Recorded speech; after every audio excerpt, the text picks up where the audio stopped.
Hey everyone, I'm Peter Stories here to guide you today. If you use this video to drift off to sleep, please tap like, hit subscribe, and drop a comment telling me where you're watching from and what time it is there. Now settle in, get cozy, and let yourself relax.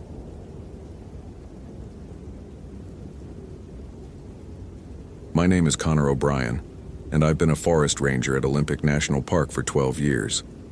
What I'm about to tell you happened in November 2018, and I'm still not sure how to make sense of it all. But I need to get this story out there, because what I experienced in those woods changed me in ways I never thought possible. I was finishing my morning equipment check when my radio crackled to life. "Ranger O'Brien, we need you at the Hoh River Trail parking area. Priority 1. Sarah's voice carried that edge it only got when something was seriously wrong. "Copy, dispatch. ETA 15 minutes. I grabbed my pack, 43 pounds of search and rescue gear, first aid kit, GPS unit, emergency shelter, and enough water for 2 days. My boots, well-worn Danners with over 3,000 trail miles on them, felt solid against the wet asphalt as I jogged to my truck. The drive to the Hoh River trailhead took me through some of the most beautiful temperate rainforest in the world. Sitka spruces towered 300 feet above the moss-draped understory, their trunks disappearing into the perpetual mist that made Olympic National Park feel like another world entirely. But that morning, something felt different. The Douglas firs seemed to lean inward, creating shadows that moved wrong. The usual bird calls, varied thrushes, winter wrens, Steller's jays, were completely absent.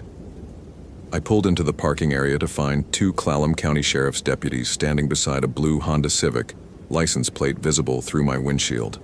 Washington 583 KMN. One of the deputies, a tall woman with graying hair, waved me over. "Deputy Martinez," she introduced herself, extending her hand. "We got a call about a missing hiker, Austin Davis, 22 years old, from Tacoma. His girlfriend says he was supposed to return yesterday evening." "When did he leave?" "Day before yesterday, around noon. Said he was planning to hike the Hoh River Trail, maybe camp at 5 Mile Island." Martinez pulled out her notebook. "Here's the strange part, Ranger O'Brien. We found something about an hour ago that doesn't make any sense." She led me to a massive fallen cedar, easily 8 feet in diameter, that had been lying across the trail entrance for at least 5 years. I'd climbed over it hundreds of times myself. The bark was covered in thick moss, and the center had rotted out to create a natural tunnel that most hikers crawled through. "We found this inside the hollow." Martinez held up a clear evidence bag containing a red North Face baseball cap. The fabric was completely dry despite the constant moisture that never left this part of the rainforest.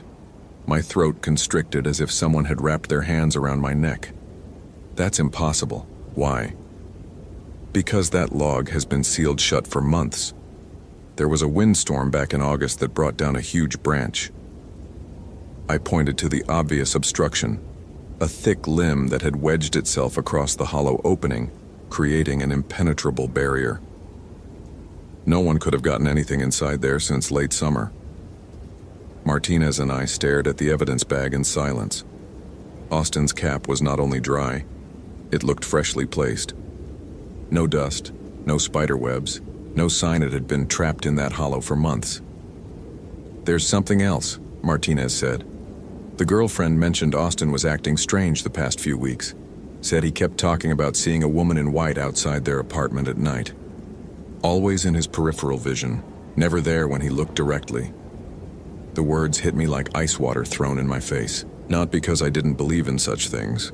12 years in these forests had taught me there were phenomena that couldn't be explained by standard scientific methods, but because 3 other hikers had reported similar sightings over the past 2 months. All 3 reports had been filed and forgotten, dismissed as imagination or fatigue. I radioed for additional support and began organizing the search. By noon, we had 6 volunteers from Clallam County Search and Rescue, 2 more deputies, and my supervisor, Ranger Michelle Santos, coordinating from base camp. The plan was straightforward. Teams of 2 would cover different sections of the trail system, maintaining radio contact every 30 minutes. I paired with Deputy Martinez and took the main Hoh River Trail. The path wound through old-growth forest so dense that full daylight filtered down to create a perpetual twilight. Our boots squelched in the perpetually damp earth, and the air smelled of decomposing cedar and Devil's Club. Ranger O'Brien to base, we're at mile marker 3, no sign of the subject. I clipped the radio back to my belt and checked my GPS unit. 47.8606 degran, 123.93, 8 degran W. That's when Martinez grabbed my arm. Do you hear that? I stopped walking and listened.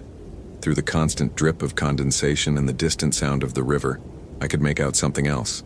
A woman's voice, singing. The melody was beautiful, but somehow wrong, like a lullaby played in a minor key. Base, this is O'Brien. We're hearing vocalizations approximately half a mile east of mile marker 3. Investigating.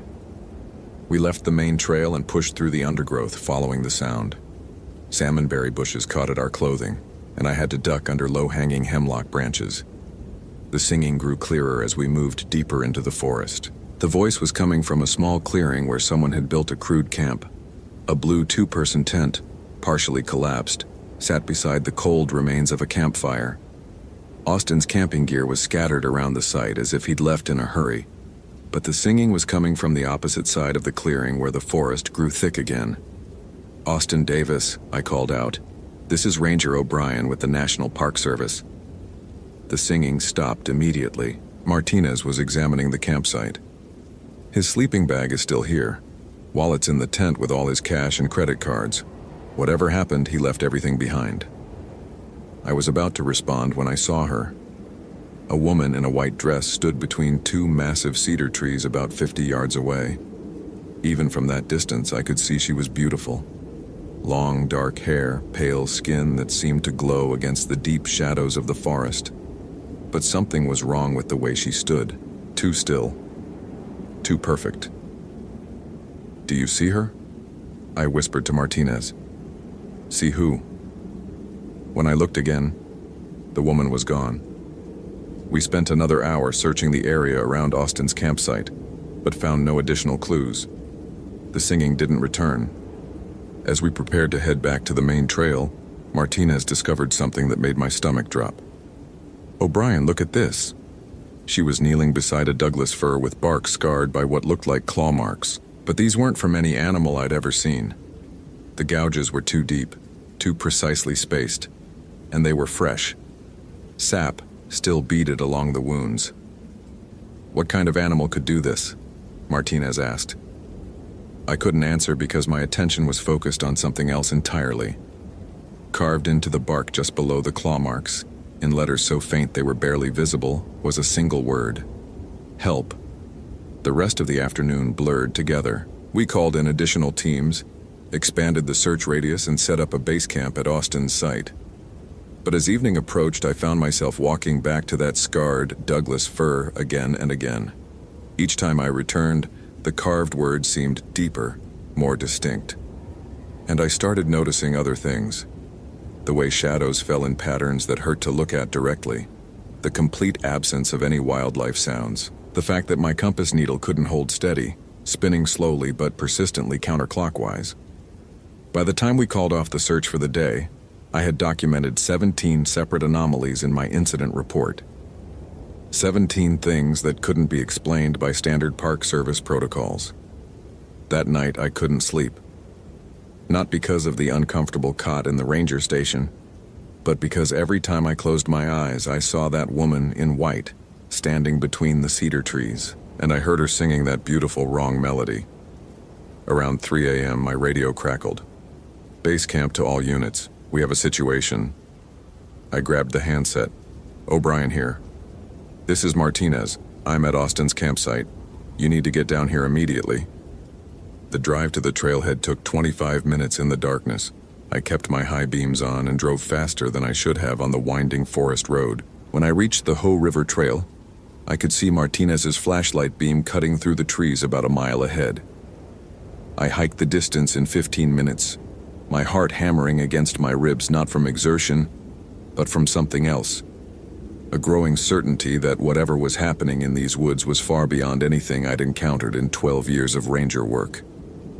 Martinez was standing in Austin's campsite, her service weapon drawn but pointed at the ground. Her face was white as bone in the beam of my headlamp. "What's the situation?" I asked. "The tent," she said. "Look at the tent." Austin's blue camping tent, which had been partially collapsed when we left that evening, was now fully erected.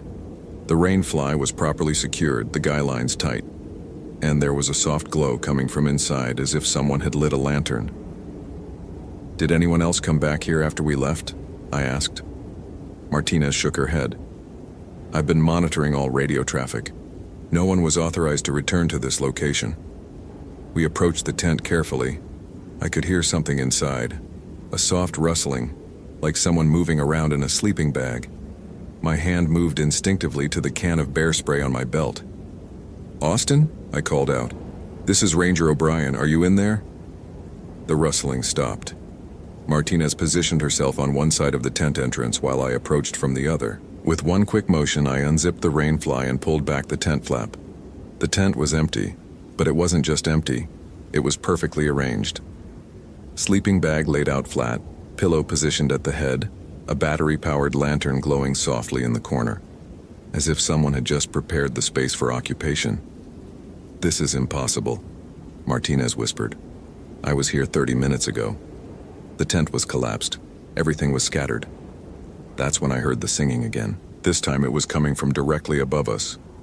I tilted my head back and played my flashlight beam up into the canopy of the Douglas fir that towered over the campsite. She was there, sitting on a branch 60 feet off the ground, her white dress hanging down like a waterfall. Her long dark hair moved in a breeze that I couldn't feel at ground level, and she was looking directly at me. "Do you see her now?" I asked Martinez. Martinez followed my flashlight beam and gasped. "How did she get up there? There's no way to climb that tree." The woman in white smiled at us. Even from that distance, I could see her teeth were perfectly white, perfectly straight. And when she opened her mouth to continue singing, I realized with absolute certainty that this wasn't a human being. Because the sound that came out of her mouth wasn't just singing. It was Austin's voice, calling for help. His exact voice, with the same inflection his girlfriend had described when she filed the missing person report. "Help me," the woman sang in Austin's voice. "I'm lost. I can't find my way back." Martinez raised her weapon. "Ma'am, you need to come down from there immediately." The woman tilted her head, still smiling, and spoke in a voice that was definitely not Austin's. It was beautiful and musical, but completely wrong, like hearing a symphony played on instruments that didn't exist. "Connor O'Brien," she said. "You have such a lovely family. Emma is 7 now, isn't she? And little Michael just turned 4? My breath stopped moving in and out of my lungs entirely. My peripheral vision disappeared, narrowing to a tunnel focused only on that pale face 60 feet above me. Nobody knew my children's names. Nobody knew their ages. I hadn't mentioned my family to anyone on this search operation. "How do you know that?" I managed to ask. "I know many things," the woman replied, her voice like wind chimes made of ice. "I know that Emma lost her first tooth last month. I know that Michael still sleeps with his stuffed dinosaur. I know that your wife Sarah makes pancakes every Sunday morning, and that you always steal a bite from Emma's plate because she puts extra syrup on hers." Each detail hit me like a physical blow. These weren't things you could learn from public records or social media. These were intimate family moments, private knowledge that existed only in my own memory and the memories of my wife and children. "What do you want?" I asked. "I want what I've always wanted," she said. "I want my children back." That's when I understood. This wasn't just some random supernatural encounter. This was about loss, about a mother's grief so powerful it had transcended death itself. The woman in white wasn't just a vengeful spirit. She was a woman who had lost everything, and now she was trying to reclaim what was taken from her. "Where is Austin Davis?" I demanded. "Austin is safe," she said. "He's with my children now.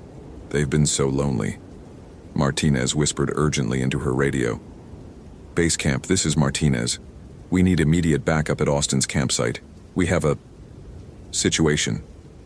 The woman in white laughed, and the sound was like glass breaking underwater. "Your technology won't work here, Deputy Martinez, not in my place." I looked at Martinez's radio.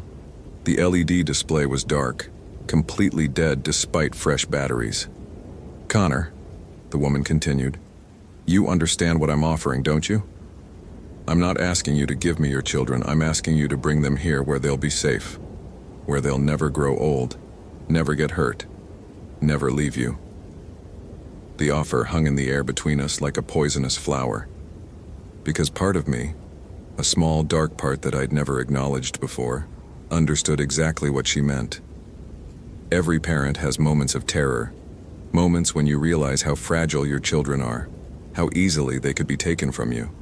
Car accidents, illness, violence, the 1,000 random dangers that lurk in ordinary life. What if there was a way to protect them from all of that? What if there was a place where they could be safe forever? "No," I said, but my voice sounded weak even to my own ears. "Think about it, Connor. Emma is getting older. Soon she won't want to spend Sunday mornings making pancakes with Daddy. Soon she'll be more interested in her friends than her family. Michael will grow up, move away, start his own life. Is that what you want? To lose them a little bit more each day?" The woman's voice was hypnotic, seductive, and everything she said was true. Children grow up, they leave, they build lives that don't revolve around their parents. It's natural and healthy and completely heartbreaking. But that's when I remembered why I became a ranger in the first place. It wasn't for the paycheck or the benefits or the opportunity to work outdoors. It was because I wanted to protect things. I wanted to preserve something beautiful and wild for future generations, including my own children. I wanted Emma and Michael to grow up in a world where they could experience the same sense of wonder I felt every time I walked into old-growth forest. "You're not offering to protect them," I said, and my voice was steady again. "You're offering to steal their futures." The woman's smile faded. "You don't understand what you're refusing." "Yes, I do." I looked up at her pale face and felt something I hadn't expected: pity. "I understand exactly what you're offering, and I understand why. You lost your children, and that loss drove you insane. But taking other people's children won't bring yours back." "You know nothing about loss," she screamed, and her voice was no longer beautiful. It was the sound of breaking glass, of wind howling through empty houses, of everything beautiful being torn apart. The Douglas fir began to shake, and I could hear branches cracking 60 feet above our heads. Martinez grabbed my arm and tried to pull me away from the tree, but I stood my ground. "I know enough," I called up to her. "I know that love means letting people grow and change and make their own choices. I know that trying to keep someone safe by trapping them isn't love at all." That's when the woman in white made her mistake. She dropped down from the tree, not climbed down, not repelled. She simply stepped off the branch and fell 60 feet, landing softly in front of us as if gravity had no power over her. Up close, I could see that her white dress was a wedding gown, beautiful and intricate but stained with mud and moss. Her skin had the pale, translucent quality of someone who had been underwater for a very long time, and her eyes were completely black.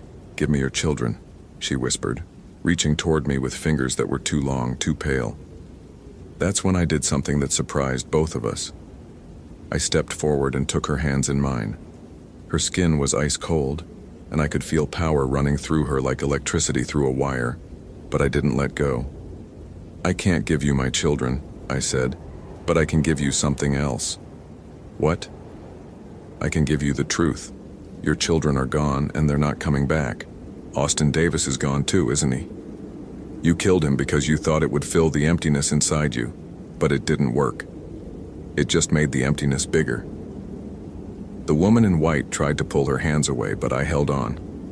Not with physical strength. I could never have overpowered a supernatural entity. But with something else. With the absolute certainty that I was right. "You can keep killing people," I continued. "You can keep stealing hikers and campers and anyone else who wanders into your territory, but it will never bring your children back. It will just add more loss to the world." "Stop," she whispered. "Or you can choose to let go. You can choose to move on to wherever it is that mothers go when they die. You can choose to be with your children again, really with them, instead of trying to replace them with other people's children." The woman in white stared at me for a long moment, and I saw something change in those black eyes. The rage faded, replaced by something infinitely sadder. "I just miss them so much," she said, and now her voice sounded human again. Broken, but human. "I know," I said. "And that's okay. Missing them means you love them. But this isn't love anymore. This is just pain, and you're spreading it to other families." She nodded slowly, and I felt the supernatural power drain out of her like water flowing out of a broken dam. She became lighter, more translucent, until I could see the trees behind her through her white dress. Will you make sure Austin gets home to his family?" she asked. "Where is he?" "Follow the river upstream. 2 miles past 5 Mile Island, you'll find a cave behind a waterfall. He's there. He's sleeping, but he's alive." With that, the woman in white faded away entirely, leaving Martinez and me standing alone in Austin's campsite. We found Austin exactly where she had said we would. He was unconscious, but alive, suffering from severe dehydration and hypothermia. The paramedics said later that he wouldn't have survived another day. Austin recovered fully, but he had no memory of what happened after he left his campsite. The doctors attributed his memory loss to trauma and exposure. I never told him about the woman in white, and I never included her in my official report. Some truths are too big for paperwork. What would you do in this situation? Would you keep searching or turn back? Let me know in the comments below and subscribe for more supernatural ranger stories. I went back to the scarred Douglas fir one more time before we closed the case. The claw marks were gone, and so was the carved word, "help." The tree looked completely normal, just another giant in a forest full of giants. But I learned something important during those 2 days in the woods. I learned that love isn't about holding on to people so tightly that they can't grow or change or make their own mistakes. Love is about giving people roots strong enough to support them and wings strong enough to carry them wherever they need to go. Every Sunday morning, I still steal bites from Emma's extra syrupy pancakes, and every Sunday morning I'm grateful that she's growing up in a world where she'll have the freedom to make her own choices, even when those choices take her away from me.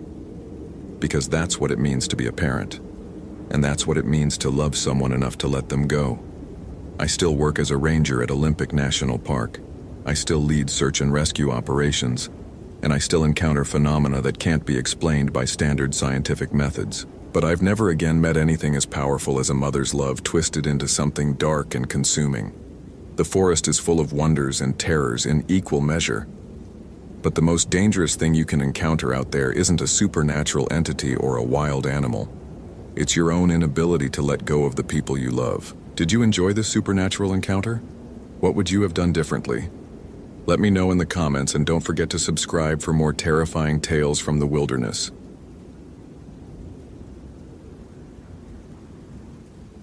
My name is Mason Campbell, and I've been a forest ranger at Olympic National Park for 12 years. My grandfather started this legacy in 1962. My father continued it, and now it's my turn to protect these 922,000 acres of Washington wilderness. What I'm about to tell you happened in October 2018, and it changed everything I thought I knew about the forest that raised me. The morning started like any other Tuesday. I was checking my gear at the Salt Duke Ranger Station. Motorola APX 6000 radio, GPS unit, first aid kit, emergency beacon, and the worn leather boots my father had passed down. The familiar weight of the duty belt around my waist, the scratchy wool of my regulation jacket against my forearms, the metallic taste of too much coffee from the station pot. All routine. Then Deputy Martinez from the Clallam County Sheriff's Office walked in, holding something that made my coffee taste like copper pennies. "Mason, we need your help with a missing hiker," she said, extending a clear evidence bag. Inside was a smartphone with a cracked screen, the case bright pink with a small unicorn sticker. "Belongs to Mia Johnson, 22, from Seattle. Been missing since Sunday." I took the bag, feeling the slight warmth still radiating from the device through the plastic. "Where'd you find it?" "That's the problem." Martinez rubbed her temples, leaving small red marks where her fingers pressed. "We found it on top of the Hot Springs Loop trail marker. Not dropped nearby, not fallen from a backpack. Sitting perfectly centered on the wooden post, like someone placed it there deliberately. My peripheral vision seemed to narrow to just the phone. The Hot Springs Loop was 8 miles from the main trail where Mia was last seen. But more importantly, that trail marker stood 12 feet tall. No hiker could reach the top without serious climbing equipment. "Impossible," I whispered, though my grandfather's voice echoed somewhere in my mind. He used to say the forest had its own rules, especially in the old sections where loggers never cut, where indigenous peoples had left their own stories carved in cedar bark. "Gets stranger," Martinez continued. "Phone was bone dry, but it rained Sunday night. Heavy. Everything else on that trail was soaked through." The radio on my belt crackled. "Dispatch to Ranger Campbell, code 30, Saul Duke Valley, GPS coordinates 479505, 123.8347. Missing hiker search and rescue requested." I pressed the transmit button, feeling the rough texture of the rubberized surface. "Ranger Campbell, 10-4, en route to coordinates," but something cold was already spreading through my chest, like ice water seeping through wool. The coordinates Martinez gave me were for the same location where they found Mia's phone. Standard protocol would have us searching the area where she was last seen, not 8 miles away at an impossible location. As I loaded my pack into the Chevy Tahoe, the October air carried scents that felt wrong. Too much decomposition for the season, like something large had died recently and been disturbed. Pine sap that seemed sharper than usual, almost acidic, making my sinuses burn. The drive to the coordinates took 45 minutes on increasingly narrow Forest Service roads. My radio filled with static as I got deeper into the valley, the kind that comes before electrical storms, though the sky was that peculiar gray-white that meant snow was coming. I parked at the trailhead and shouldered my pack. 47 pounds of search and rescue gear, the weight familiar across my shoulders after years of carrying it. The first 100 yards of trail looked normal. Douglas fir towering overhead, sword ferns creating green walls on both sides, the loamy earth soft under my boots. Then I reached the trail marker. The wooden post stood exactly where it should, but something was off about the angles. The shadows fell wrong, as if the sun was shining from 2 different directions simultaneously. When I looked directly at the top of the marker, my eyes wanted to slide away, like trying to focus on something at the edge of your vision. I radioed dispatch. "Ranger Campbell at coordinates. Beginning systematic search pattern, starting 30 meters north of marker." The response came back full of static. "Copy that, Campbell. Conditions. Zist. Report every." Standard search protocol meant expanding outward in concentric circles, looking for signs of passage. Broken vegetation, disturbed soil, fabric caught on branches, any indication of human presence. I've done this hundreds of times. My boots knew how to read the forest floor, where to step to move quietly, how to distinguish between deer trails and human paths. But every step felt like walking through invisible spider webs. The sensation of being watched pressed against the back of my neck like a cold hand. 3 times I spun around, certain I'd heard footsteps matching my pace, but found only empty forest. The decomposition smell was getting stronger. Not the clean decay of autumn leaves, but something organic and wrong, like meat left too long in summer heat. I followed it deeper into the trees, away from the marked trail, my hand instinctively checking the pepper spray on my duty belt. That's when I found the first sign. A piece of blue fabric, maybe 2 inches square, hung from a salmonberry bush about 6 feet off the ground. Too high for a hiker to catch clothing accidentally, but perfect height for someone to place it deliberately. Like a breadcrumb trail. My radio crackled. "All units. Be advised. ZIT. Reports of possible structure. ZIT. Exercise caution." Structure? I keyed the mic. "Dispatch Ranger Campbell requesting clarification on structure report." Only static answered. The fabric led me west toward an area I knew was off limits to hikers. Too many steep ravines and unstable soil conditions. My grandfather had told me stories about this section, warnings about places where the ground could give way without warning, where hunters had disappeared in the 1970s. But as I pushed through increasingly thick underbrush, my boots began to encounter something unexpected. Packed earth. Not the natural compression of deer trails, but soil that had been deliberately tamped down, like someone had created a hidden path through terrain that should have been impassable. The trees grew strange here too. Ancient cedars twisted into shapes that hurt to look at, their bark scarred with marks that could have been lightning damage or something else entirely. The canopy blocked most of the afternoon light, leaving everything in premature twilight. Another piece of fabric, this time caught on a branch at exactly eye level, as if placed there specifically for me to find. The blue material matched the description of the jacket Mia Johnson was wearing when she disappeared. My breathing had become shallow, each inhalation carrying that sweet, sick decomposition smell mixed with something metallic. The muscles in my shoulders had drawn up until they nearly touched my ears, and my fingers had gone numb despite the mild October temperature. Following the fabric trail, I discovered something that shouldn't have existed. A clearing, perfectly circular, about 30 feet across. The earth was bare except for fallen leaves, and in the center sat a single object, Mia Johnson's backpack. But like the phone, it was positioned too deliberately. Centered exactly, straps arranged symmetrically, not a single leaf or piece of debris touching it despite being in the middle of the forest for 3 days. I approached slowly, every instinct my father had taught me screaming warnings. Never assume you're alone in the woods, he used to say, and never assume what you're seeing is natural. The backpack was undamaged but empty. No supplies, no personal items, nothing except a lingerie receipt from a Seattle store dated 3 days ago. Like someone had removed everything useful and left only a message. I have her and I want you to know it. That's when I heard it. A sound that didn't belong in any forest. The mechanical whir of something electronic, coming from somewhere beneath my feet. I knelt and pressed my ear to the ground. Through 6 inches of soil and decomposed organic matter, I could hear the faint hum of ventilation fans and what might have been fluorescent lighting. Someone had built something under this clearing. My radio burst to life with clear reception for the first time in an hour. "This is exactly where I want you, Ranger Campbell." The voice was calm, educated, with the flat affect of someone completely disconnected from normal human emotion. Not a voice that should have been coming through Park Service radio frequencies. "My grandfather told me stories about your family," the voice continued. "3 generations of forest rangers, all very dedicated to protecting people in these woods. I've been waiting to meet a Campbell for quite some time." I fumbled for my radio, hands shaking enough to make the equipment rattle against my belt. "Identify yourself. You're using an emergency frequency illegally."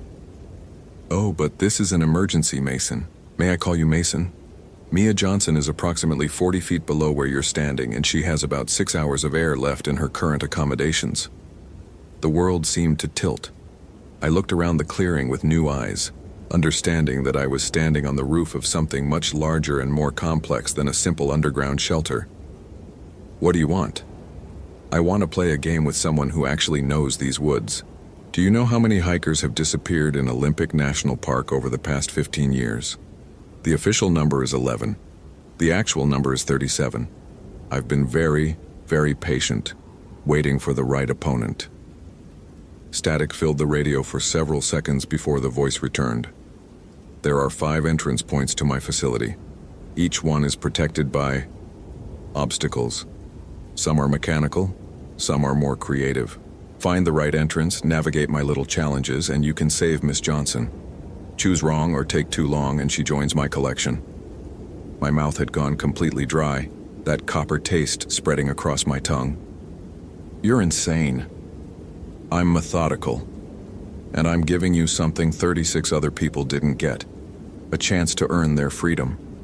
Your family's reputation for finding lost hikers preceded you." The radio went silent except for the normal static of forest interference. I stared at the backpack in the center of the clearing, understanding now that it was positioned to mark the center of whatever lay beneath. 40 feet down, in some kind of underground complex, built in the heart of protected federal land, Mia Johnson was running out of air, while a madman waited to see if I was clever enough to save her. What would you do in this situation? Would you keep searching or call for backup? Let me know in the comments below and subscribe for more supernatural ranger stories. But I already knew what my grandfather would have done, what my father would have done. A Campbell doesn't abandon someone in the forest no matter what the cost. The badge on my uniform meant something, and the trees that had raised me were counting on me to prove worthy of the family name. I began walking the perimeter of the clearing, looking for any sign of the entrance points the voice had mentioned. If there were 5 ways in, logic suggested they'd be positioned at regular intervals around the circumference. The first entrance revealed itself as a depression in the ground about 20 feet from the clearing's edge, concealed by carefully arranged ferns and fallen logs. When I cleared away the vegetation, I found a steel hatch built flush with the earth, painted forest colors to blend perfectly with the environment.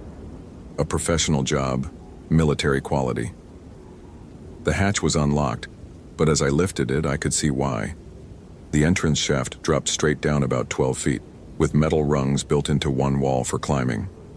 At the bottom, barely visible in the dim light filtering down, was a floor covered in what looked like broken glass. The second entrance, 90 degrees around the clearing, was more elaborate. Hidden beneath an artificial boulder made of fiberglass and forest debris, I found another hatch. This one opened to reveal a sloped tunnel heading downward, with what appeared to be tripwires strung across the passage at ankle height. Each entrance, I discovered, was a variation on the same theme: accessible, but designed to injure or kill anyone who chose incorrectly. This wasn't the work of someone who had snapped recently. This was infrastructure that had been planned and constructed over years by someone with significant resources and a deep understanding of how search and rescue operations worked. The fifth entrance, hidden beneath what I had initially taken for a natural depression created by an uprooted tree, was different. The hatch was identical to the others, but when I opened it, I found a simple ladder descending to what looked like a normally lit corridor. No obvious traps, no broken glass, no tripwires. Too easy, which meant it was either the correct choice or the deadliest trap of all. My radio crackled. "Tick-tock, Ranger Campbell. Miss Johnson's oxygen is dropping into the danger zone." I clipped my radio to my jacket where I could reach it easily, checked that my flashlight was secured, and started down the ladder. If this was a trap, at least I'd discover what I was dealing with. If it was the correct entrance, I was that much closer to saving Mia. The ladder descended about 15 feet into a corridor that belonged in an office building, not buried under a forest clearing. Fluorescent lighting, concrete walls painted institutional green, industrial carpeting that muffled my footsteps. The air smelled of disinfectant and that electronic ozone scent that comes from too much electrical equipment in a confined space. 20 feet ahead, the corridor branched into a T-intersection. On the wall where the passages met, someone had mounted a digital clock counting backward. 04:47:33, 04:47:32, 04:47:31. Less than 5 hours. My hands were shaking enough now that I had to concentrate to hold my flashlight steady, even though the corridor was well lit. Somewhere in this underground complex, Mia Johnson was trapped in a space with diminishing oxygen while I played a madman's game. I chose the left passage, moving as quickly as I dared while still watching for traps. The construction was sophisticated. This wasn't some crude survivalist bunker, but a facility that had required significant engineering and construction expertise. Whoever had built this had resources, time, and skills that went far beyond what most people could manage. The left passage ended at a heavy steel door marked "Collection Storage." Through a small reinforced window, I could see shelves lined with personal belongings: backpacks, clothing, camping equipment, wallets, phones, 37 hikers' worth of possessions, organized and cataloged like museum exhibits. The sight made my legs feel like water. I had to lean against the concrete wall to keep from falling, the rough texture scraping against my palm. Each item on those shelves represented someone who had walked into the forest and never walked out, someone whose family was still wondering what happened. But Mia Johnson wasn't storage yet. She was still alive, still depending on me to find her before her air ran out. I backtracked to the T intersection and tried the right passage. This corridor was longer, with several doors branching off on both sides. The first few were locked, but I could hear machinery running behind them. Generators, ventilation equipment, the infrastructure keeping this place operational. The fourth door was unlocked, Inside, I found what could only be described as a control room. Multiple monitors showing camera feeds from throughout the forest. Radio equipment sophisticated enough to monitor and broadcast on Park Service frequencies, and detailed maps of Olympic National Park with dozens of locations marked in red. On one monitor, I could see myself standing in the doorway, filmed by a camera I hadn't noticed in the corridor ceiling. On another screen, a young woman with dark hair sat in what looked like a concrete cell, her breathing rapid and shallow. Mia Johnson. Alive, but clearly in distress. A microphone sat on the control desk, its base marked with the same radio frequency my service radio used. I keyed it. "I found your control room. Where is she?" The response came immediately, both through the radio speaker and from somewhere deeper in the facility. "Impressive. You're moving faster than I expected, but you're not at the finish line yet." On the monitor showing Mia, I could see a digital readout in the corner of the screen. O2, 11.7%. Dangerously low, but not immediately fatal. Yet. "She's in sub-basement level 2, the voice continued, "but there's still the matter of getting there safely. Did you really think I'd make it that easy?" The monitor feeds showed me something that made my stomach drop. The corridor I'd just walked through was now sealed at both ends by steel barriers that had dropped from the ceiling. I was trapped in this section of the facility. But as I turned to leave the control room, I noticed something the voice hadn't mentioned. A ventilation grate in the corner, large enough for a person to crawl through if they were determined enough. The building plans displayed on one monitor showed the ventilation system running throughout the facility. If I could navigate the ductwork, I might be able to reach the sub-basement level without using whatever trapped route he'd prepared for me. I pried open the ventilation grate using my multi-tool, the metal screaming against metal as the screws gave way. The opening was tight, but manageable for someone who'd spent years crawling through wilderness terrain. The hardest part would be moving quietly enough that he wouldn't realize what I was doing. Inside the ductwork, I could hear everything. The hum of electrical equipment, the whisper of air circulation, and somewhere below me, the sound of someone crying. Mia was alive. She was scared. And she was close. The ventilation shaft sloped downward, leading me toward the sub-basement level. Through grates along the way, I could see corridors and rooms that looked like a combination of laboratory and prison. This wasn't just a place where someone had hidden after committing crimes. This was a facility designed for long-term imprisonment and whatever else happened to the 36 people whose belongings I'd seen in storage. The shaft ended at another grate, this one looking down into what was clearly the cell where Mia was being held. She sat on a concrete bench, her breathing labored but steady, her eyes focused on the door as if she expected rescue to come from that direction. I worked at the grate screws as quietly as possible, my multi-tool slipping several times on the worn metal. Each small noise seemed amplified in the confined space, and I kept expecting alarms to sound or the voice to return, warning me away. When the grate finally came free, I lowered it carefully into the cell and dropped down beside Mia Johnson. She looked up with eyes that had seen too much, but when she recognized the ranger uniform, some of the tension left her shoulders. "Are you real?" she whispered. "I'm real. Mason Campbell, Olympic National Park, we're going to get you out of here." But as I helped her to her feet, testing her strength and mobility, the voice returned over hidden speakers. "Very clever, Ranger Campbell, but you've triggered the final phase of our game." The cell door, which had been solid steel, suddenly became transparent from our side, one-way glass that let us see into the corridor beyond. And standing there, wearing a ranger uniform identical to mine, was a man I'd never seen before. "Meet my associate," the voice continued. "He's been looking forward to this moment almost as much as I have." The man in the corridor was tall, lean, with the kind of build that comes from years of physical work outdoors. His uniform was perfect, down to the worn leather of his duty belt and the faded patches on his jacket sleeves. If I'd seen him at any ranger station in the country, I wouldn't have questioned his authenticity. But his eyes were wrong, completely empty of the connection to the natural world that every real forest ranger develops. These were the eyes of someone who saw trees as obstacles and wildlife as targets.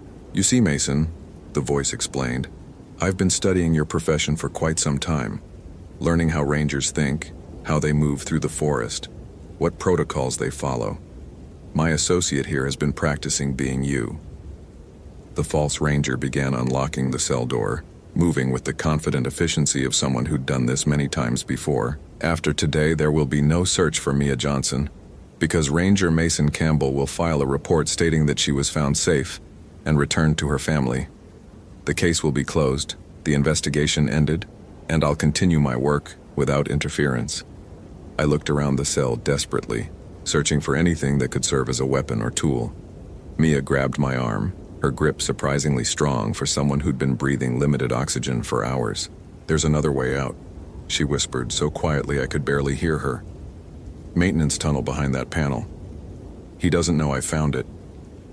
She pointed to a section of the concrete wall that looked identical to every other section, but when I examined it closely, I could see the faint outline of an access panel, painted to match the wall color. The false ranger had finished with the locks. In seconds, he'd be inside the cell, and whatever plan involved replacing me would move forward. 37 people had already died because of this madman's games, and if I failed now, Mia and I would join that number. I pried open the hidden panel with my multi-tool, revealing a narrow maintenance tunnel barely wide enough for one person. Emergency lighting strips showed that it extended beyond the reach of my flashlight. "Go," I told Mia, boosting her up into the opening. "Follow the tunnel until you find a way up to ground level." "What about you?" The cell door was opening. I could hear the false ranger's boots on the concrete floor. Someone needs to make sure this place never traps anyone else. As Mia disappeared into the maintenance tunnel, I turned to face the man who'd been planning to wear my identity like a costume. He carried a tranquilizer gun, the kind used for wildlife management, but his finger was already on the trigger. "You've been more entertaining than most," he said, his voice the same flat, emotionless tone I'd heard over the radio. "But this is where the game ends." Instead of backing away, I stepped toward him, using the cell's narrow space to limit his mobility. The tranquilizer gun was effective at range, but in close quarters, my years of wilderness survival training gave me advantages he hadn't anticipated. We fought in the confined space of the concrete cell, him trying to bring the gun to bear, me working to get inside his reach where he couldn't use it effectively. His ranger uniform was perfect camouflage, but he moved like someone who'd learned to fight in gyms. Not in forests where every step had to be calculated and every motion served multiple purposes. I got the gun away from him, but he was stronger than his lean build suggested, and he fought with the desperate fury of someone protecting years of careful planning. The struggle carried us out of the cell and into the corridor, where I could see the full scope of what he'd built. Dozens of cells, each one equipped with its own life support system and monitoring equipment. A laboratory area with equipment I didn't want to think about. Storage rooms full of supplies that suggested this operation was designed to continue for decades. But I also saw something he probably hadn't intended me to notice. Structural supports that looked like they'd been installed incorrectly. Load-bearing beams that showed stress fractures. Electrical systems that were overloaded beyond safety margins. This place had been built quickly and in secret, without proper engineering oversight. It was a disaster waiting to happen. During our fight, I'd managed to reach the radio on my duty belt. I keyed the emergency beacon, hoping that somewhere above ground a signal was getting through to other rangers, to the sheriff's office, to someone who could bring help. But more importantly, I'd reached the main electrical panel for this section of the facility. "You want to know the difference between a real forest ranger and someone pretending to be one?" I asked, breathing hard as we grappled for control of the tranquilizer gun. "A real ranger knows that sometimes you have to sacrifice something precious to protect something more important." I yanked the main electrical breaker. The lights went out, the ventilation stopped, and somewhere in the darkness, emergency systems began to fail. This place had been someone's life work, but it was also a tomb for 37 innocent people. It needed to end. In the darkness, I could hear him moving, trying to reach backup systems or emergency lighting. But I'd grown up in these forests, learned to navigate by sound and feel and instinct. Darkness was my ally, not my enemy. I found the maintenance tunnel Mia had used and followed it upward through a system of passages that led eventually to a concealed exit point about a quarter-mile from the clearing where I'd started. When I emerged into the October forest, breathing clean air and feeling actual sunlight on my face, I could hear sirens approaching through the trees. Mia Johnson was already there, sitting in the back of an ambulance while paramedics checked her oxygen levels and treated her for exposure.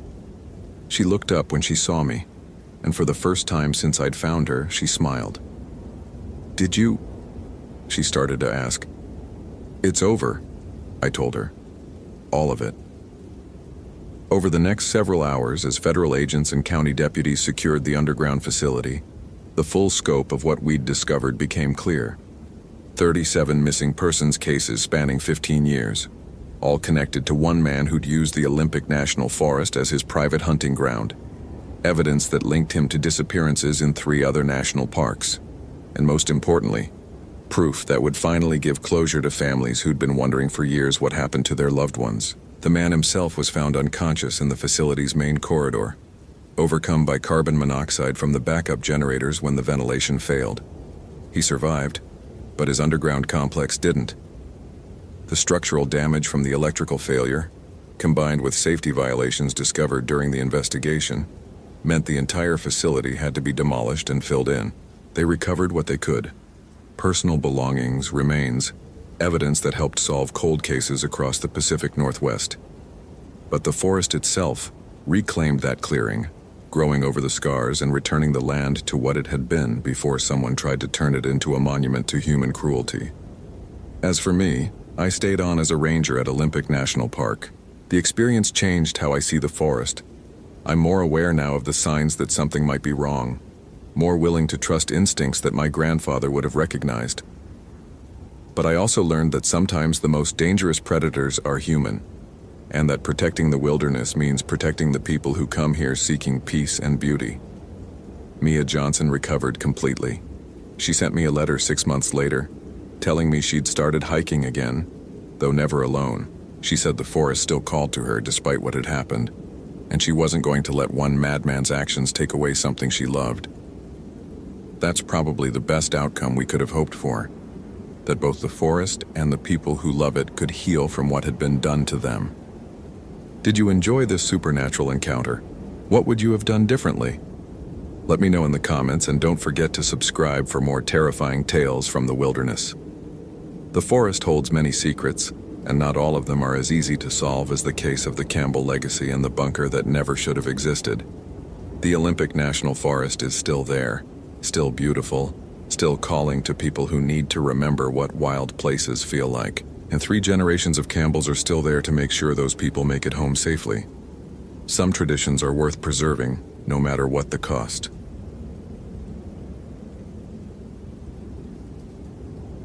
My name is Tyler Brooks, and I've been a forest ranger at Olympic National Park for 12 years. What I'm about to tell you happened in October 2018, and it's the reason I can finally sleep through the night again after 3 years of waking up in cold sweats, seeing the face of little Annie Morrison every time I closed my eyes. Annie was 8 years old when I lost her in 2015. Search and rescue protocol dictated I should have waited for backup before pursuing her trail into the deeper sections of the Hoh River Valley. But I thought I knew better. By the time we found her body 2 days later, hypothermia had taken her, and it was my fault. Her parents never said it directly, but I saw it in their eyes at the funeral. I saw it in my supervisor's recommendation that I take extended leave. I saw it every morning in the mirror. The call came in at 6:23 a.m. on October 15th, crackling through the static of my Motorola radio as I sat in Ranger Station 7, staring at the incident report I was supposed to be filing. The voice belonged to Carol Johnson, and it shook with the kind of desperation that makes your stomach drop before your brain even processes the words. "Please, you have to help us.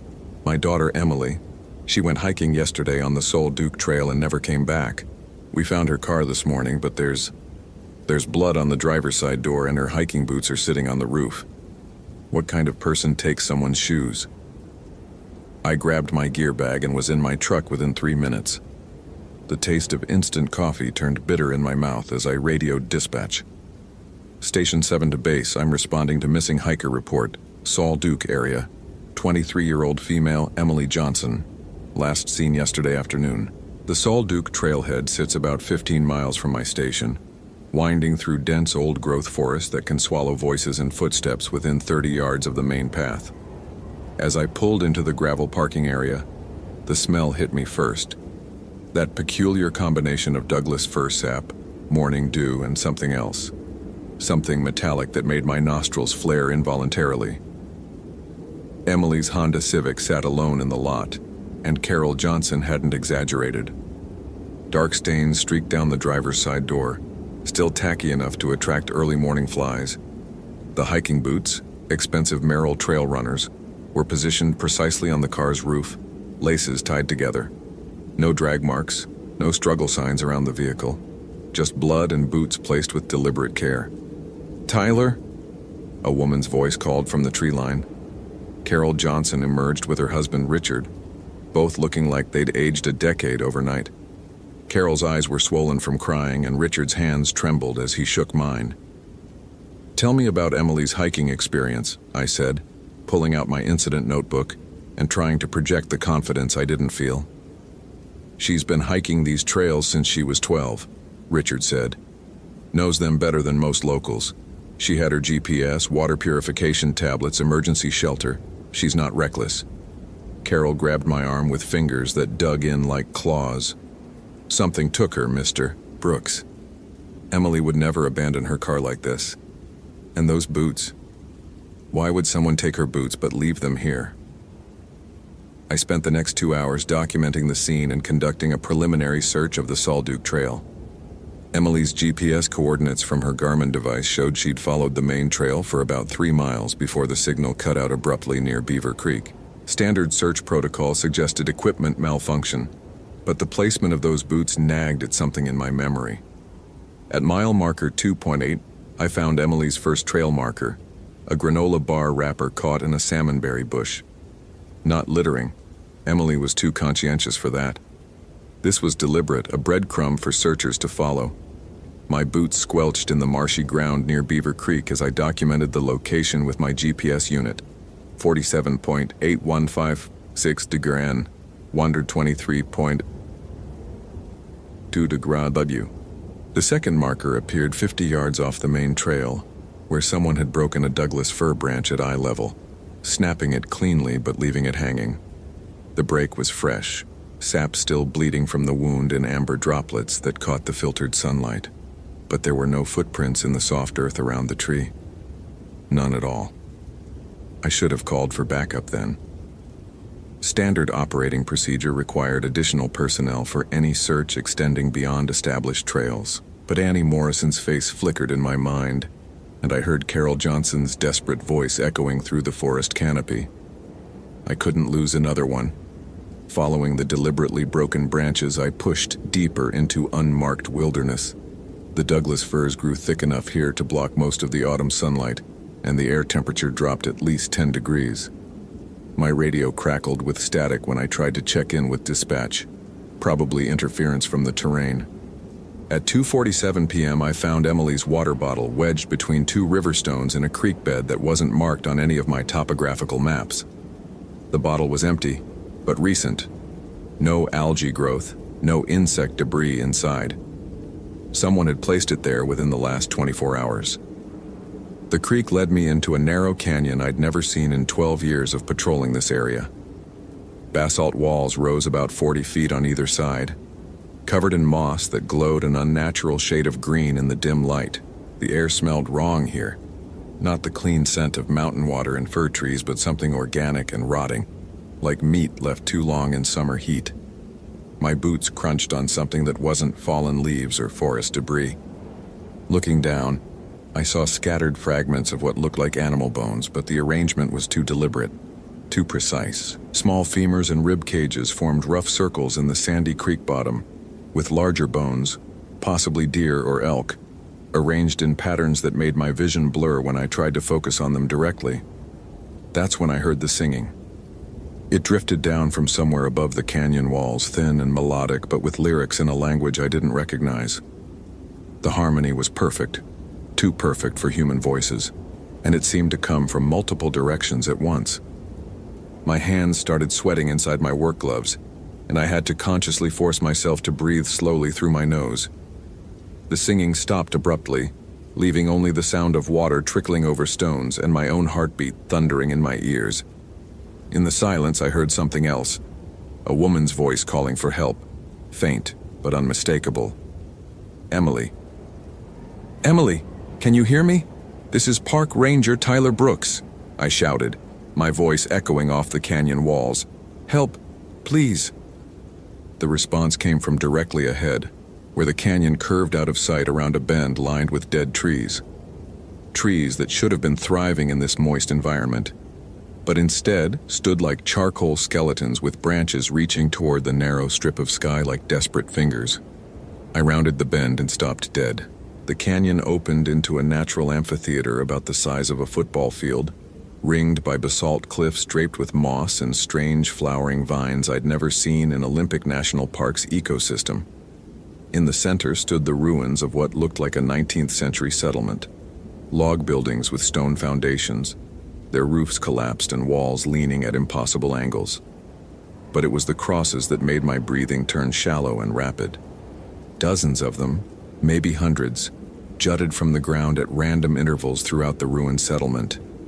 Not wooden crosses, but elaborate metal constructions twisted into shapes that hurt to look at directly. Some stood 15 feet tall, others barely reached my waist, and each one was decorated with ornaments. Skulls. Human skulls, their empty sockets facing the center of the amphitheater like an audience waiting for a performance. Below them hung other objects, strips of fabric that might have been clothing, tarnished jewelry, and things that looked disturbingly like preserved organs suspended in glass containers. Emily? I called again, my voice cracking despite my efforts to sound calm and professional. Here. I'm here. Her voice came from the largest building, a structure that might have been a church once, judging by its rectangular shape and the rotted remains of what looked like a bell tower. The front door hung open like a mouth, and shadow pooled inside so thick it seemed solid. Every instinct I'd developed in 12 years of wilderness rescue screamed at me to turn around and call for backup. But Annie Morrison's face flashed in my mind again, and I heard her mother's voice asking why I hadn't tried harder, why I hadn't been faster, why I'd let protocol matter more than a child's life. I checked my service weapon, a Glock 22 loaded with .40 caliber rounds, and clicked on my tactical flashlight before approaching the ruined church. The closer I got, the stronger that rotting smell became, mixed with something sweet and cloying, like flowers left too long in stagnant water. The wooden steps creaked under my boots, the sound echoing strangely in the confined space. My flashlight beam cut through the darkness inside, revealing rows of wooden pews facing a raised platform where an altar might have stood. But instead of a crucifix or religious symbols, something else occupied that space. A table. A metal table stained dark with substances I didn't want to identify, surrounded by surgical instruments that gleamed despite their obvious age. Scalpels, bone saws, clamps, and other tools arranged with the precision of someone who used them regularly, frequently. Emily, where are you? I whispered, my voice barely audible even to myself. Down here. The voice came from below. My flashlight beam found a trapdoor in the floor beside the altar, standing open to reveal stone steps leading into perfect blackness. The smell rose from down there in waves, rotting flesh, human waste, and something chemical that burned my nostrils. I descended the stairs with my weapon drawn, each step taking me deeper into a nightmare that couldn't be real but was happening anyway. The basement was larger than the building above, carved directly into the bedrock and reinforced with stone archways that belonged in a medieval cathedral. Cells lined the walls, iron bars set into the stone, each one containing occupants. They had been human once. I could tell that much from their general shape and size. But whatever had been done to them in this place had changed them into something else. Their skin hung in loose folds, mottled with colors that shouldn't exist on living tissue. Some had extra limbs growing from their torsos at wrong angles. Others had faces that had been rearranged. into configurations that made my stomach clench with revulsion. "What the hell?" I breathed, raising my weapon toward the nearest cell. "Beautiful, aren't they?" The voice came from behind me, calm and conversational. I spun around to see a man emerging from the shadows at the bottom of the stairs, elderly, maybe 70, wearing what looked like a combination of priest's robes and surgical scrubs stained with decades of use. "Brother Marcus told us you would come," the man continued, smiling with teeth that had been filed to points. "He saw you in the flames 3 nights ago, the guilty ranger, seeking redemption for the little girl he lost. We've been waiting." "Where is Emily Johnson?" I demanded, trying to keep my voice steady while my hands shook on the Glock's grip. "Oh, she's here. Somewhere. We've been preparing her for the transformation. It's a beautiful process, really. We learned so much during our first incarnation in the 1890s, before those meddling federal marshals drove us underground. But we've had over a century to perfect our techniques." More figures emerged from the shadows. Men and women dressed in similar stained robes, their faces painted or tattooed with symbols that seemed to move and shift in my peripheral vision. One carried a leather bag filled with surgical instruments. Another held a metal chalice that reflected my flashlight beam in impossible patterns. "You're the cult that disappeared," I said, pieces clicking into place in my mind.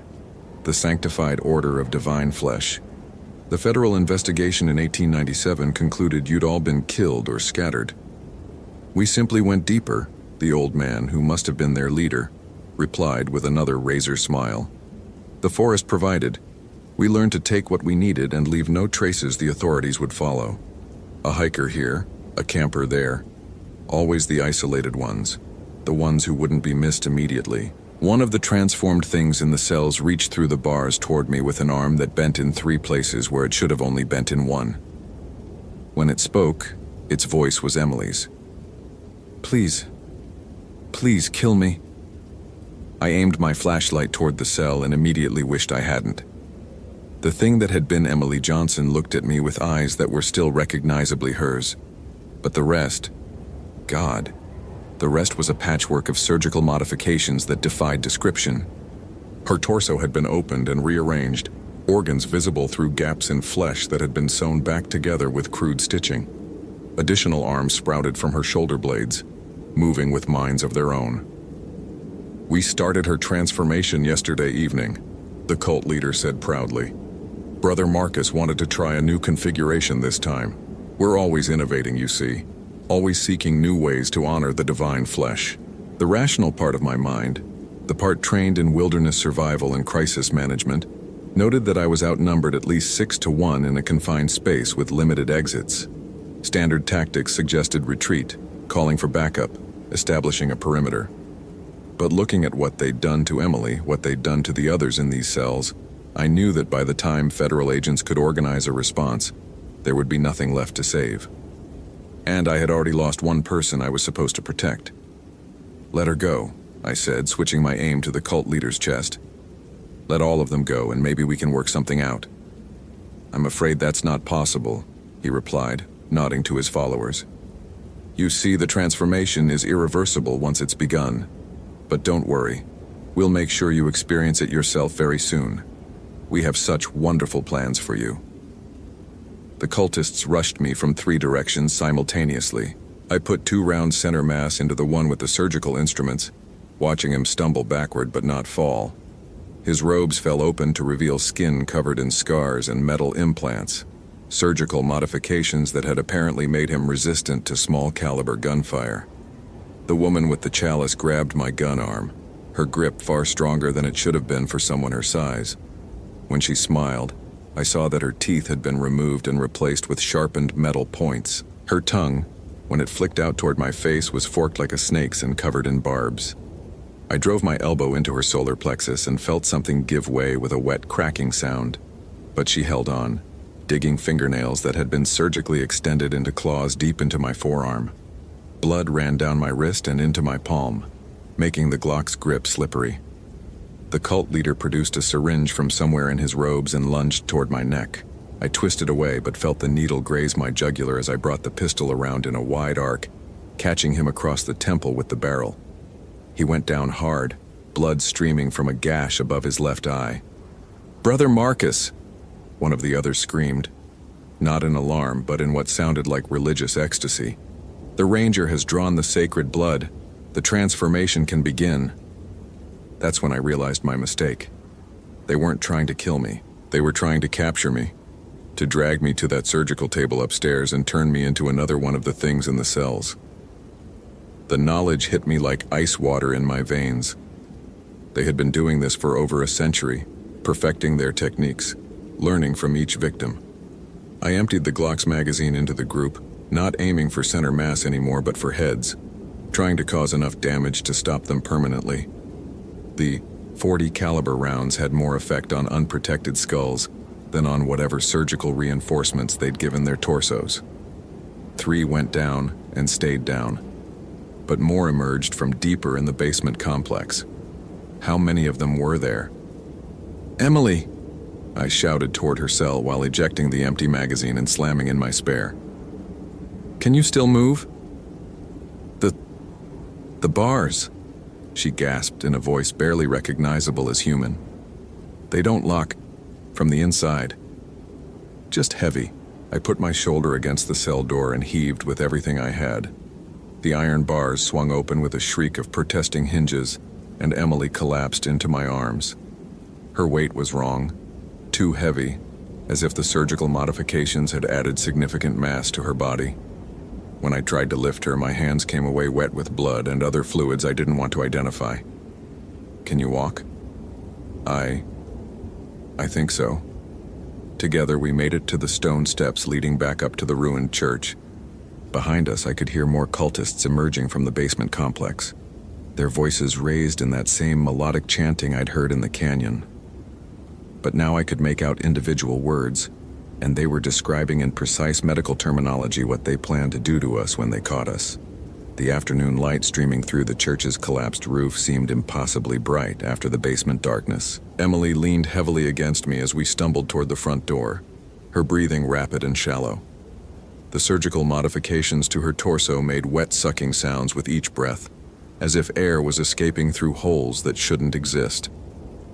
"The trail," I said, supporting her weight while scanning the ruined settlement for threats. "Do you remember how you got here?" They carried me," she whispered.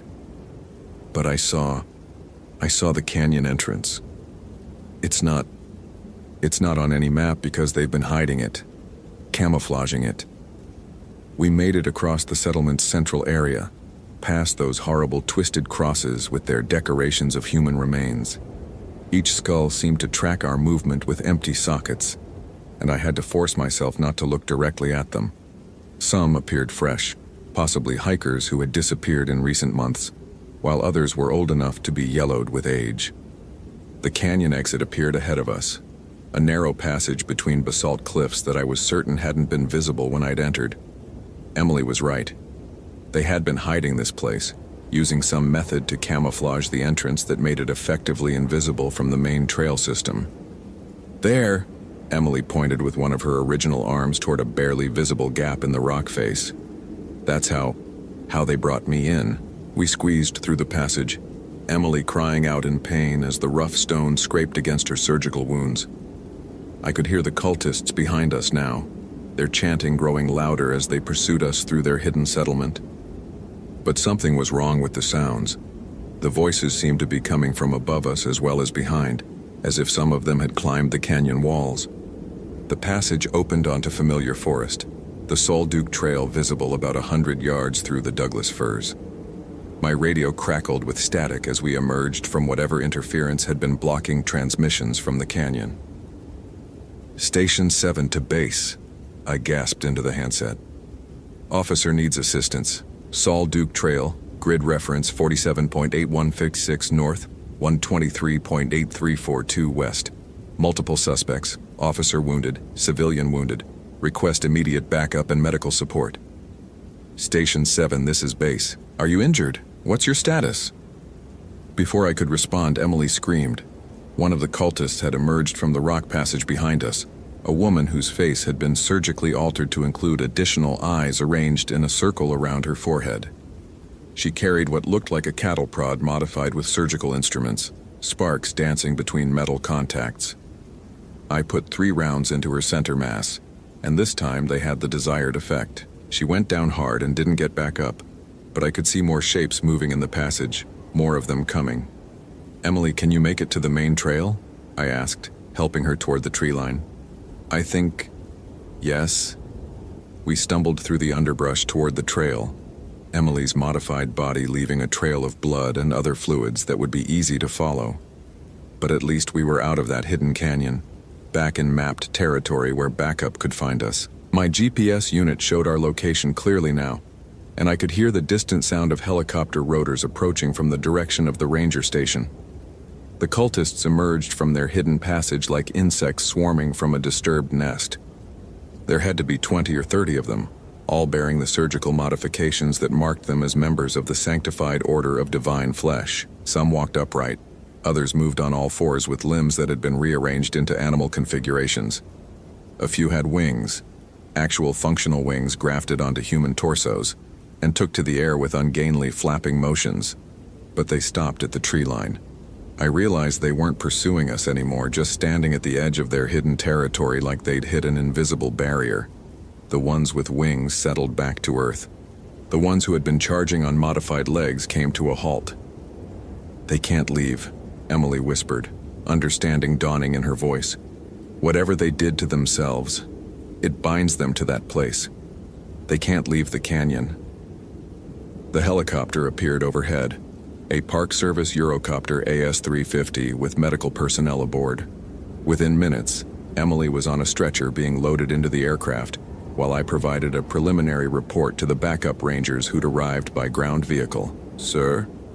Ranger Patricia Valdez said after I'd finished describing the hidden settlement. "We need to call in federal authorities. This is way beyond our jurisdiction." "Already done," I replied, watching the helicopter disappear toward the regional medical center in Port Angeles. "But I want a perimeter established around that canyon entrance before anyone else goes in there. Those things, they're not human anymore. Not entirely." The federal response team arrived within 6 hours. FBI hostage rescue team members with military support, and enough firepower to level a small town. They found the hidden canyon exactly where I'd indicated, but when they breached the camouflaged entrance, they discovered something impossible. The settlement was empty, completely empty, as if no one had occupied it for decades. The basement cells were there, along with the surgical equipment and the twisted crosses, but no cultists, no bodies, no evidence that anyone had been living there recently except for Emily's blood on the stone floors. "It's like they just vanished," FBI Special Agent Rebecca Torres told me during the debriefing 3 days later. "But the forensic evidence supports your account. We found DNA from at least 15 different individuals in that basement, including Miss Johnson's, and the surgical equipment shows recent use." "What about Emily?" I asked. "Is she..." "She's alive. The surgeons at Harborview Medical Center have been working around the clock to undo what was done to her. It's going to take multiple operations, but they think they can restore her to something approaching normal. The psychological trauma is another matter entirely." Emily Johnson spent 8 months in various hospitals, undergoing surgical procedures to remove or repair the modifications the cult had inflicted on her. The doctors managed to save her original limbs and remove most of the foreign tissue that had been grafted onto her body. She would never be entirely the same, but she was alive. She was human, and she was whole in the ways that mattered most. The federal investigation into the sanctified order of divine flesh concluded that the cult had indeed survived their supposed eradication in 1897, operating in secret for over a century, while perfecting their surgical techniques on kidnapped victims. The working theory was that they had escape tunnels or hidden chambers deeper in the canyon system, and had simply retreated to even more remote locations when their settlement was discovered. But I think Emily was right. I think whatever they did to themselves, whatever bargain they made with whatever dark forces they served, bound them to that place in ways that transcended normal physical limitations. They couldn't leave because they had sacrificed their humanity for power, and that power came with a price. The canyon entrance was permanently sealed with concrete and steel, and the area was designated as a hazardous site off-limits to civilian access. Warning signs were posted along all the nearby trails, and ranger patrols were increased throughout the Salt Duke region. I received a commendation from the Department of the Interior for my actions in rescuing Emily Johnson.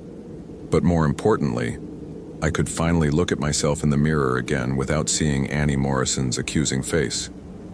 I had failed one little girl through hesitation and protocol, but I had saved another through decisive action and personal risk.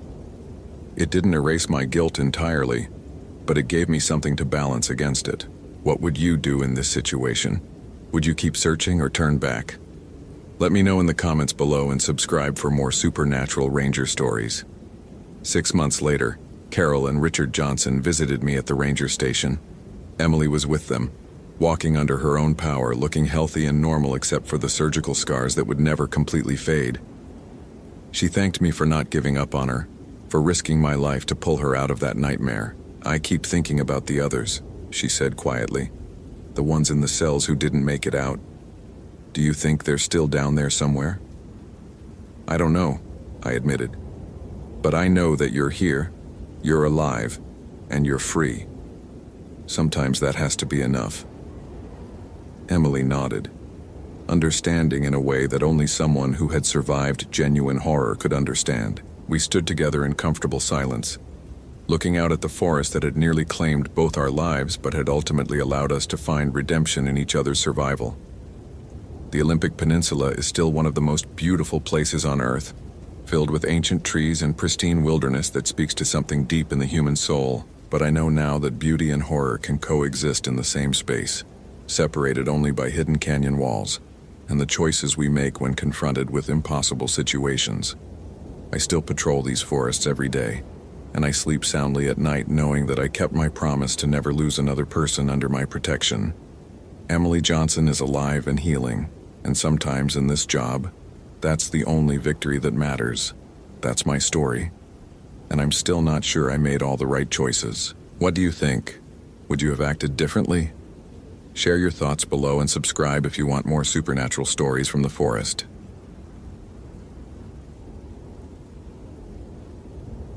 My name is Ryan Mitchell, and I've been a forest ranger at Olympic National Park for 23 years. In all that time, I thought I'd seen everything these ancient woods could throw at me. Missing hikers, bear attacks, flash floods, hypothermia cases. I handled them all with the calm efficiency that comes from 2 decades of experience. The other rangers called me Steady Mitchell because nothing rattled me. Nothing. Until October 15th, 2008, when I found Emma Phillips's backpack embedded inside a Douglas fir that had been growing for over 60 years. I should have known something was wrong when my radio started crackling with static at 06:30 hours that morning. I was conducting my routine patrol along the Hoh River Trail when dispatch broke through the interference. "Ranger Mitchell, this is base. We have a code yellow. Missing hiker reported at Salt Duke. Family called it in 20 minutes ago. Victim is Emma Phillips, age 22, last seen yesterday afternoon on the Upper Salt Duke Trail. You're closest to the area." I keyed my radio, feeling the familiar weight of my duty belt against my hips. "Copy that, base. ETA to trailhead approximately 30 minutes. Any additional details?" The static intensified, nearly drowning out the dispatcher's voice. Phillips was hiking alone. Camping gear. Expected back yesterday evening. Family drove up from Seattle when she didn't. The transmission cut to white noise. I tried several more attempts to raise base, but got nothing except an electronic shrieking that made my teeth ache. 23 years, and I'd never heard my radio make sounds like that. I adjusted my pack, 42 pounds of search and rescue equipment including GPS unit, first aid supplies, emergency shelter, and 3 days of rations, and headed toward the Salt Duke area. The October morning was crisp, temperature around 38 degrees with fog threading between the massive trunks of cedar and fir trees that had stood here since before the first European settlers arrived. The scent of decomposing leaves mixed with the clean smell of morning dew created the familiar perfume of the Olympic rainforest. Steller's jays called from the canopy above, their harsh cries echoing off the moss-covered bark. Everything seemed normal, but something felt wrong in a way I couldn't articulate. After 23 years in these woods, you develop an instinct for when the forest is trying to tell you something. I reached the Upper Solduke trailhead at 07 p.m. hours and immediately began standard search protocol. Emma's car, a blue Honda Civic, sat alone in the parking area with a Washington State University parking pass dangling from the rearview mirror. I noted the license plate number and began my preliminary examination of the vehicle. Doors unlocked, keys on the driver's seat, purse still inside. No sign of struggle or disturbance. The trail register showed Emma Phillips had signed in at 14:30 hours the previous day, indicating her intended destination as the Seven Lakes Basin area, a moderate day hike that should have had her back before dark. I started up the trail, looking for any sign of her passage. The first mile yielded nothing unusual. Boot prints in the mud matched the Merrill hiking boots described by her family, size 7, with a distinctive wave pattern sole. The prints followed the established trail with normal spacing, no indication of running or distress. At mile marker 1.2, I found her first piece of gear, a blue bandana tied around a branch at eye level, standard trail marking behavior. Hikers often left small items to mark their route, especially when venturing off established trails. The bandana was dry despite the morning dew, which meant it had been placed recently, likely yesterday afternoon. I photographed it with my digital camera, noted the GPS coordinates, 479025 degren, 123.8347 degw, and continued following her track. That's when things started getting strange. At mile 1, Emma's boot prints veered off the main trail toward a deer path that led deeper into old-growth forest. The prints were still normal, steady pace, no signs of being chased or running. But the forest around this area felt different. The air grew colder despite climbing elevation should have been minimal. The usual forest sounds, squirrel chatter, bird calls, rustling of small animals in the undergrowth, had stopped completely. I followed the deer path for another half-mile before I saw it. 20 feet ahead, embedded in the trunk of a massive Douglas fir, was Emma Phillips's backpack, not hanging from a branch, not sitting at the base of the tree, embedded in the trunk itself, as if the tree had grown around it over decades. The red osprey pack was partially visible, with shoulder straps and the top compartment emerging from the bark like some impossible growth. Moss covered the exposed portions, and small ferns had taken root in the fabric. My breathing became shallow and rapid, like I couldn't pull enough air into my lungs. My shoulders crept up until they nearly touched my ears, and my peripheral vision seemed to narrow, as if I was looking through a tunnel. In 23 years of search and rescue, I had never seen anything that violated the basic laws of physics.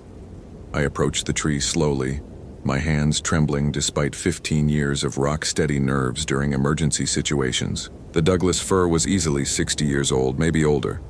Its trunk was over 4 feet in diameter, with bark patterns that told the story of decades of growth. This tree had been here since before Emma Phillips was born, yet somehow her backpack was growing out of it like it had always been there. I tried my radio again. "Base, this is Mitchell. I've got a situation at coordinates 47.8934 dgn, 123.8521 degree W. Need to speak with a supervisor immediately." Static filled my earpiece, but underneath the electronic noise I could swear I heard something else. A sound like whispers, speaking in a language I didn't recognize. Words that seemed to bypass my ears and resonate directly inside my skull. I reached out to touch the backpack, and my fingers went numb the moment they made contact. The fabric was warm, which was impossible. The morning air was still well below 40 degrees, and anything that had been outside overnight should have been cold to the touch. Instead, the pack felt like it had been sitting in the sun. As I examined the impossible fusion of tree and fabric, something moved in my peripheral vision. I spun around, hand automatically going to the bear spray on my belt, but saw nothing except the same moss-covered trees and filtered sunlight that had been there moments before. Still, I had the distinct impression of being watched by something that had been studying me for far longer than I'd been aware of it. The whispers in my radio static grew louder, and I realized I was beginning to understand individual words. This should have been impossible. The sounds weren't in English, weren't in any European language I'd ever heard. They had the rhythm and tonal quality of native languages, the kind of words that had been spoken in these forests for thousands of years before the first European explorers arrived. "He sees," the whispers seemed to say. "The blood awakens." My knees went weak, and I had to grab a nearby cedar trunk for support. The bark felt wrong under my palm. Too warm, too soft, almost like skin. I jerked my hand away and noticed that my fingertips had left impressions in what should have been solid wood. This was when I should have called for backup. Should have returned to base and filed a report that would have probably gotten me a psychological evaluation. Instead, something deep in my mind, something I'd never been aware of before this moment, urged me to keep searching. It felt like a part of myself that had been sleeping for 43 years was finally waking up. I continued following the deer path, documenting each impossible discovery with photographs and GPS coordinates that I hoped someone would eventually believe. Emma's water bottle, half full and still cold, sitting balanced on a branch 30 feet off the ground with no way for a human to have placed it there. Her hiking boots, still tied, emerging from the base of a western red cedar like they'd been there for decades. A sock dangling from a spider web that would have taken weeks to construct. What would you do in this situation? Would you keep searching or turn back? Let me know in the comments below and subscribe for more supernatural ranger stories. Each discovery made less sense than the last, but the whispers in my radio were growing clearer, and part of my mind was starting to understand them. The voice spoke of ancient hungers, of blood ceremonies that had been performed in these woods before the European diseases decimated the coastal tribes. It told stories of a creature that had fed on the spiritual energy of humans for over 1,000 years, growing stronger with each generation. "She feeds us well," the voice whispered. "But you carry the old blood. You can see between the worlds." I found Emma Phillips at 13:47 hours, 3 miles from where any human should have been able to travel in the time available. She was sitting cross-legged in a grove of ancient cedars, her back straight, eyes closed, perfectly motionless. At first glance, she appeared to be meditating, but as I got closer, I realized she wasn't breathing. Yet she wasn't dead. Her skin had a waxy, translucent quality, like expensive candle wax held up to firelight. Veins were visible as dark tracery beneath her skin, but no blood moved through them. Her lips were blue-black, but when I checked for a pulse at her throat, I could feel a slow, rhythmic thrumming that was far too slow to sustain human life. She opened her eyes as my fingers touched her neck. They were completely black. Not just the pupils. The entire visible eye was a glossy, liquid black that reflected my face like dark water. When she smiled, I saw that her teeth had elongated into sharp, pointed fangs. "Hello, Ryan," she said in a voice that harmonized with itself, as if multiple people were speaking in perfect unison. "We've been waiting for you." This was the moment when my old life ended and something else began. I should have been terrified. Every rational part of my mind screamed that this was impossible, that Emma Phillips was dead or dying, that I should call for medical evacuation immediately. Instead, the newly awakened part of my consciousness recognized what I was seeing. This wasn't Emma Phillips anymore. Something ancient and hungry had taken residence in her body, using her form as a vessel for its own purposes. More importantly, I understood that I could see this truth because I carried the old blood, a genetic inheritance from ancestors who had lived in these lands and dealt with creatures like this for generations before European contact changed everything. "What are you?" I asked, surprised by how steady my voice sounded. The thing wearing Emma's face tilted its head with bird-like curiosity. "We are what your people called the blood drinkers, though we are far more than your European vampire legends suggest. We are older than your civilization, older than the trees that surround us. We feed on the life essence of humans, but we do not simply kill, we transform. And Emma sleeps within us, dreams our dreams, sees through our eyes. She is becoming something new, just as you are beginning to remember something old." As it spoke, I became aware of changes in my own perception. The forest around us was revealing layers of reality I'd never seen before. Spiritual echoes moved between the trees. translucent figures of people who had walked these paths centuries ago. The very air shimmered with energy that seemed to flow between all living things, connecting every plant, animal, and insect in a vast web of life. The creature stood with impossible grace, Emma's body moving in ways that human joints shouldn't allow. Your ancestors knew us, feared us, but also worked with us when necessary. The coastal tribes understood that some hungers must be fed to maintain the balance between worlds. What do you want from me? We want you to choose. You can report this incident through normal channels. File paperwork describing a missing hiker who died of exposure or wild animal attack. Let the bureaucracy handle the details while we retreat deeper into the wilderness to feed again when the hunger rises. The creature circled me slowly, Emma's face showing expressions that were predatory and ancient. Or you can acknowledge what you are becoming. Accept the abilities that your bloodline carries. Learn to see between the worlds and serve as a bridge between your people and ours. I understood with sudden clarity that this was why Emma's belongings had been placed in impossible locations. The creature had been testing me, seeing if I carried the genetic markers necessary to perceive supernatural phenomena. The impossibilities were a kind of examination, and I had passed. If I agree to work with you, I said carefully, what happens to Emma? She becomes our first gift to you, fully restored with memories of this experience but no lasting harm. Consider her a demonstration of good faith. And if I refuse? The creature's smile revealed even more elongated fangs. Then she feeds us through the winter months and we find another with the old blood to make this offer to. There are others in your family line, Ryan Mitchell. Cousins, nephews, great-grandchildren. We are patient. The choice was terrible and obvious at the same time. I could save Emma's life and potentially prevent future disappearances by accepting a role I didn't understand, or I could maintain my denial and let an innocent woman die for it. But there was a third option, one that the newly awakened part of my mind recognized with startling clarity. There's another way, I said. You're hungry because you've been isolated from the spiritual practices that used to sustain you. The coastal tribes aren't gone. They're still here. Still practicing ceremonies, still maintaining connections to the spirit world. You don't need to hunt humans if you can find a way back to the old partnerships. The creature stopped circling and stared at me with Emma's black eyes. You would broker a meeting between us and the tribal authorities? I would facilitate a conversation between beings who share a history in this land. But Emma goes free first, and there are no more disappearances until we can establish a sustainable arrangement. For several moments, the only sound was wind moving through the cedar boughs high above us. Then the creature began to laugh, a sound that harmonized with itself in impossible ways. Your great-grandfather would be proud, it said. He made a similar offer in 1932, during the last time we attempted to work with your people's authorities.